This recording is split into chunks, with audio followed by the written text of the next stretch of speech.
Dunay nangutana kung unsay kahulugan sa iyahang nga damgo.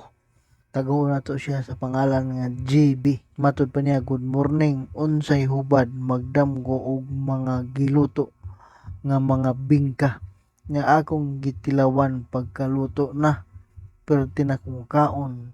Salamat sa paghubad. Daghang salamat, GB, sa imong pagpadangat sa imong pangutana. Matod pa diri sa libro ni Professor Swami, kung magkaon kag bibingka og lamian ka, nagkahulogan nga magmalipayon ka sa imong paghigugma.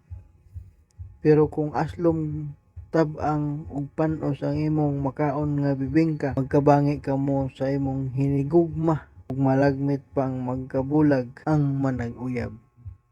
Kung doon na kamoy mga damgo nga gusto ninyong mahibawan ng kahulugan, i-comment lang sa ubos. Kung wala pa ka makafollow, basin og di na ta magkita. Amping kanunay.